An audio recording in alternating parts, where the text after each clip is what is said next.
Halo, kembali pada update Gudang Saham kali ini tanggal 30 April 2022. Nah, pada kali ini kita akan membahas saham-saham di sektor perbankan digital.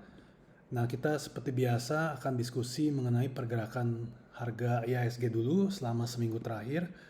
Nah, di sini kita gambarkan garis resistance yang sudah menjadi support di 6750. Nah, pada saat ini setelah berhasil tembus sejak Februari awal, IHSG kembali tertahan.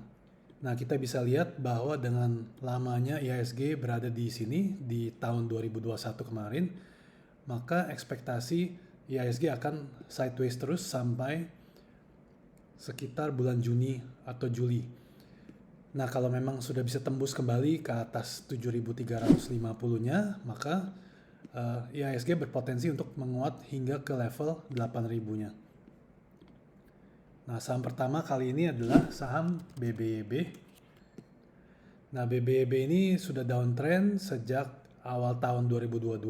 Kita lihat di garis channel berwarna hijau ini. Saat ini tidak ada tanda-tanda untuk BBYB menguat. Nah, jadi saat ini cenderung BBYB akan melemah. Nah, turunnya sampai kemana? Kita bisa lihat bahwa ada support yang lumayan kuat di 1150. Nah, kalau BBYB turun ke sana, ini tepat sekali berada di bawah, dekat dengan downtrend channel berwarna hijau di bawahnya. Jadi ada kemungkinan BBYB bisa mantul kalau memang turun ke level 1100-an. Tapi untuk saat ini belum terlihat akan tanda-tanda penguatan untuk BBYB. Berikutnya adalah BNBA, Bank Bumi Artha. Ini kita gambarkan sempat membentuk yang namanya pola inverse cup with handle di sini. Ini pola bearish. Jadi ini adalah kekuatan penurunannya. Nah, pada saat ini secara teori BNBA akan turun ke level sekitar 1700 sampai 1750. Nah, bisa kita lihat di sebelah kiri juga pada waktu ini di 1700 adalah salah satu support yang lumayan kuat untuk BNBA. Nah, jadi kalau memang turun ke sana ada kemungkinan BNBA untuk mantul dalam jangka pendek. Lalu berikutnya adalah BGTG, Bank Ganesha. Nah, Bank Ganesha ini sudah tembus dari level 170-nya. Untuk prediksi dari setelah jebol support ini berada di level 120. Akan tetapi kita bisa lihat bahwa BGTG mempunyai support kuat di level 105 sampai 107. Lalu berikutnya adalah BVIC, Bank Victoria. Ini kita lihat secara jangka pendek saja karena secara jangka menengah terlihat uptrend yang sangat lemah di sini.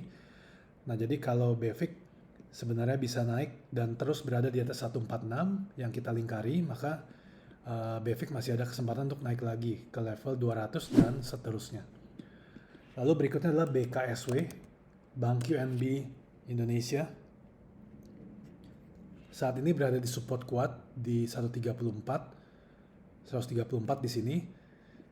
Nah, cuma kalau memang BKSW tidak bisa bertahan di sini, maka akan turun langsung ke level 100-nya.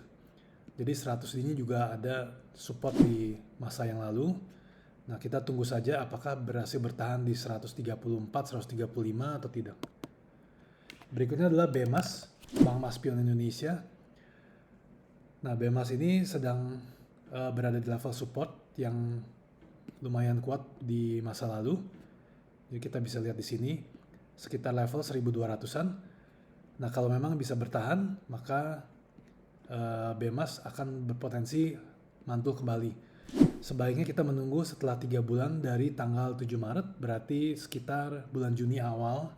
Kita lihat apakah masih bertahan atau sudah jebol support kuat ini. Berikutnya adalah Baca, Bank Capital Indonesia. Ini masih terus downtrend sejak bulan Oktober tahun lalu. Nah, saat ini sudah jebol kembali di support 195-nya. Menurut prediksi, maka Baca akan turun ke level 135. Lalu berikutnya adalah BABP, Bank MNC. BABP sebenarnya berpotensi pada waktu itu membentuk pola inverse head shoulder di sini. Akan tetapi BABP tidak bisa bertahan, maka sebaiknya sudah stop loss dan saat ini berada di support kuat 140. Nah, ini support terakhir untuk BABP seperti terlihat di sini. Nah, kalau BABP tidak bisa bertahan di atas support ini 140, maka BABP akan kembali turun ke 50 rupiahnya. Lalu yang terakhir adalah AMAR, Bank AMAR Indonesia. Setelah kita tunggu stabilnya sejak bulan Februari ini, kita lihat bahwa AMAR berpotensi untuk membentuk pola bullish ascending triangle. Tapi harus dilihat apakah AMAR naik dulu ke 430-nya lalu turun kembali sesuai dengan arah segitiga ini.